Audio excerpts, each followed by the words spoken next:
There is a bucket next to your grill right now that holds more water than the bag of soil you paid for. Not the ashes. The black chunks nobody bothers to look at. You sweep them out, you dump them in the trash, and you carry on watering your containers every single day when the summer heat sets in. But those blackened pieces of wood are not garbage. They are microscopic reservoirs waiting to be activated. The physics of what happens inside a piece of plain charcoal when it meets water is fundamental to how we can keep a garden hydrated without turning on the hose. When you pick up a piece of leftover charcoal, it feels light, almost weightless. That lack of physical mass is the exact secret to its mechanical power in your soil. During the firing process, all the moisture, the volatile organic compounds, and the heavy resins that once made up the dense tree branch have been burned away in a low oxygen environment. What remains behind is a pure carbon skeleton. This is not just a piece of burnt wood. It is a complex, three-dimensional grid of carbon atoms forming billions of microscopic chambers. You are about to throw this away, but this carbon structure has a physical geometry that directly interacts with the surface tension of water. If you look at it under high magnification, it resembles a rigid mineral sponge. And in the context of soil mechanics, a rigid sponge is exactly what your roots are desperately searching for when the surrounding dirt turns to dust in the middle of July. The void spaces within this sponge represent pure physical potential. Every empty chamber is a holding cell that can trap moisture and protect it from evaporation, holding it safely underground where the sun cannot reach it. Before you can see the symptom of hydrated soil on the surface, you have to understand the precise physical mechanism happening inside that black chunk buried underground. Published soil research reports that biochar, which is fundamentally the exact same material as plain, untreated lump charcoal, can hold multiple times its own weight in water. But it does not happen magically, and it does not happen instantly. The physics here is settled. Water molecules are cohesive, meaning they naturally stick to each other, and they are adhesive, meaning they stick to other surfaces they come into contact with. When you place a highly porous carbon structure into the ground, a process known as capillary action begins to draw moisture directly into the microscopic tubes that used to be the vascular system of the living tree. The wood was originally designed by nature to transport water against gravity, pulling moisture from the deep roots all the way up to the highest leaves of the canopy.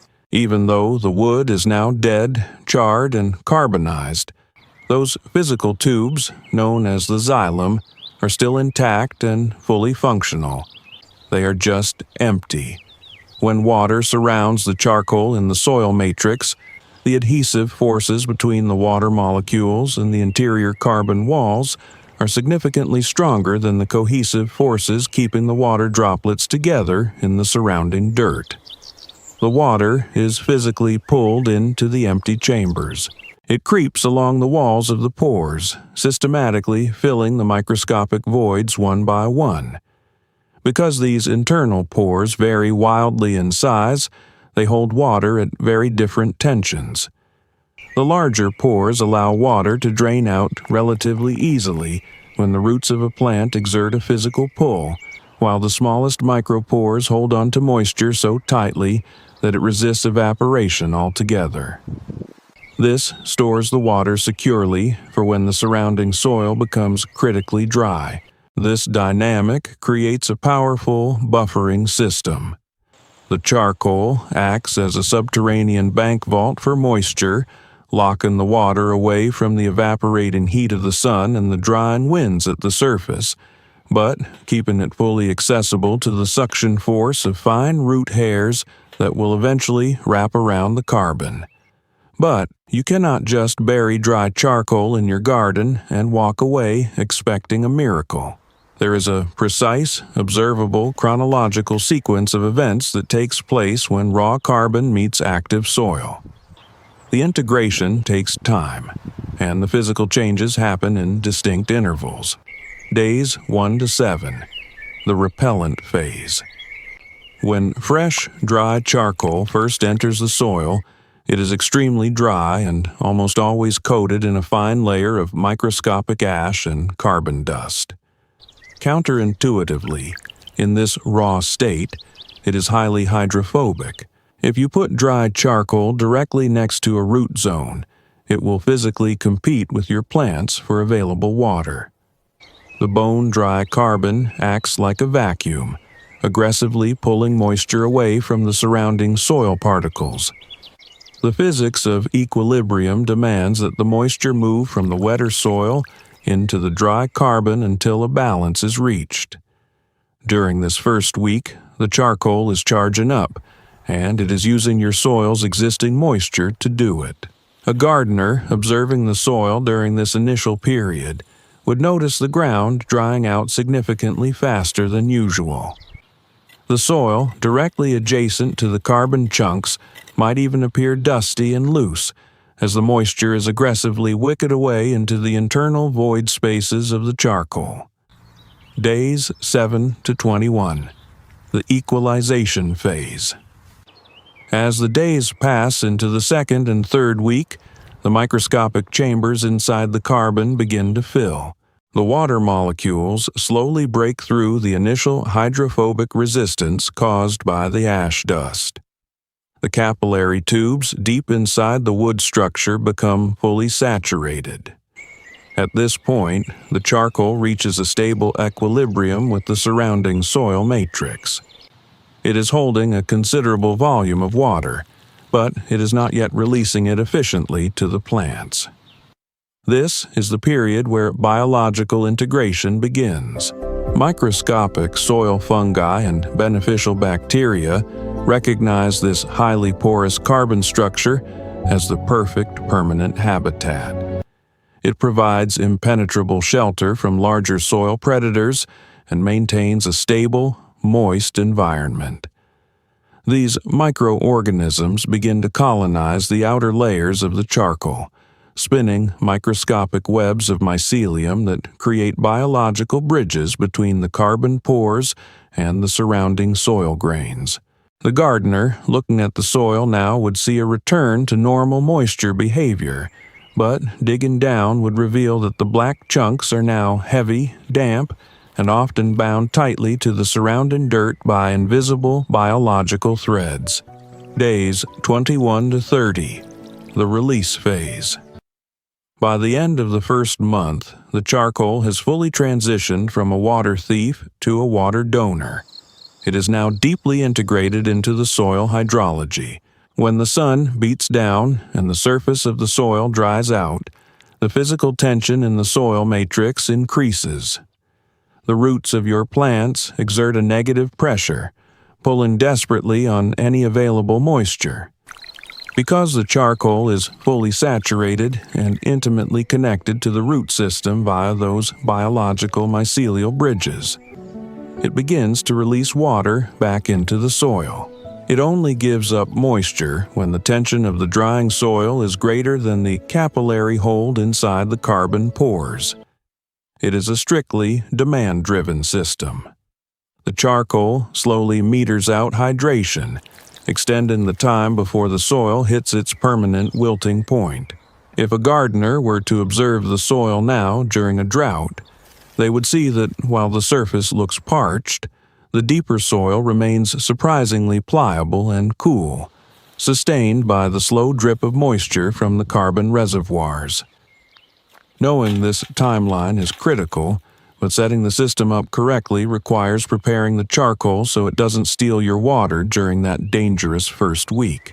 You have to physically bypass the repellent phase before the carbon ever touches your garden soil. First, the mandatory safety caveat. Never use charcoal treated with lighter fluid or instant light briquettes. Soak plain charcoal for 48 hours before burying it.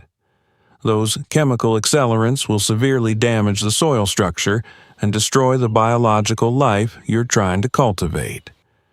You must use plain, 100% natural lump wood charcoal.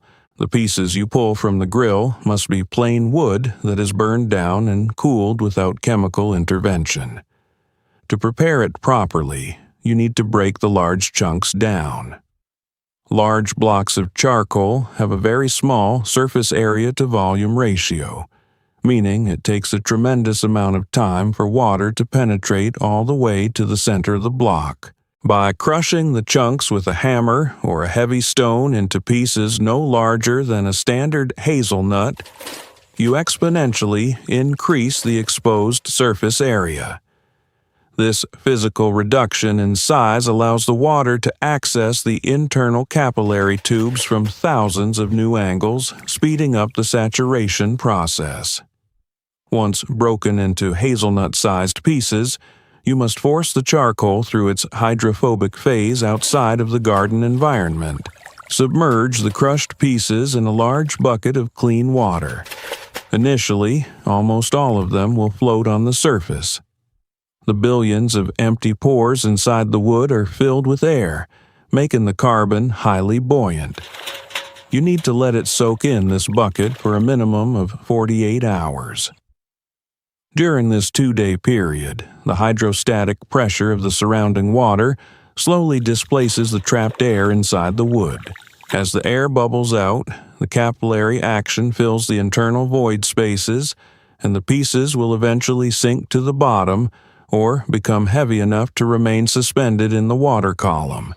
They are now fully charged and ready to be deployed. Now, let's look at what the cross-section of your soil should look like. Imagine a side profile of a standard garden container or a raised bed. The top 5 centimeters are standard potting mix or topsoil, a zone that dries out rapidly in the sun and is highly volatile. Below that, starting at about 15 centimeters deep, is the active root zone. This 15-centimeter depth is crucial because it protects the water-filled carbon from the direct evaporating heat of the sun, keeping the reservoirs cool. This is exactly where you integrate the soaked charcoal. In the cross-section, you can see the dark, irregular chunks mixed uniformly with the soil particles, not clumped together, but spread evenly throughout the dirt. When you water this container, the moisture travels down through the top layer. As it hits the 15-centimeter mark, the pre-soaked charcoal pieces immediately absorb the excess water that would otherwise drain out the bottom of the pot. The roots in this deep zone eventually grow toward and wrap directly around the carbon chunks. They do not just sit next to them. They physically anchor onto the porous surface, tapping directly into the water reservoirs like straws in a glass. If you are understanding how these physical structures change your soil's capacity to hold water, take a second to subscribe to the channel.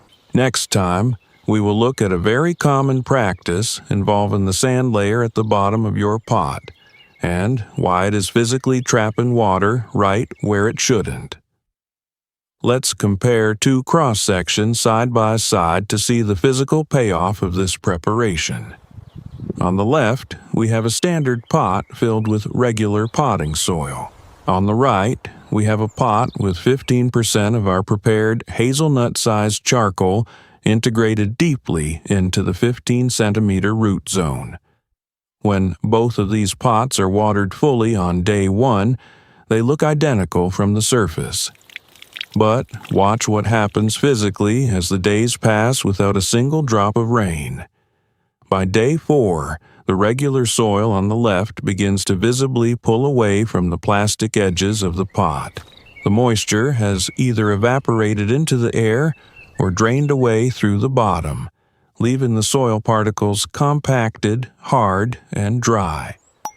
The roots inside this pot begin to experience severe mechanical stress as the soil shrinks and tears at the fine root hairs. On the right, the soil matrix remains structurally stable. The charcoal chunks are slowly releasing their stored water into the surrounding dirt. The physics of capillary action is now working in reverse, pulling water out from the carbon pores into the microscopic dry spaces between the soil grains.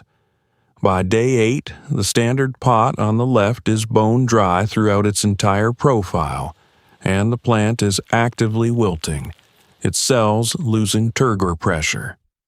But the pot with the charcoal is still mechanically stable and damp to the touch below the surface. The moisture level in the surrounding soil is being carefully maintained by the slow, steady release from the carbon reservoirs.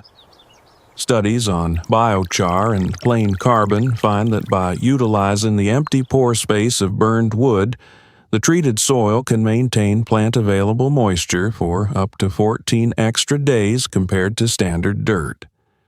You're not adding a synthetic chemical fertilizer. You're fundamentally changing the physical architecture of the ground itself. You're taking a raw material that was destined for the trash bin and using its precise structural geometry to hold water against the downward pull of gravity and the upward pull of evaporation.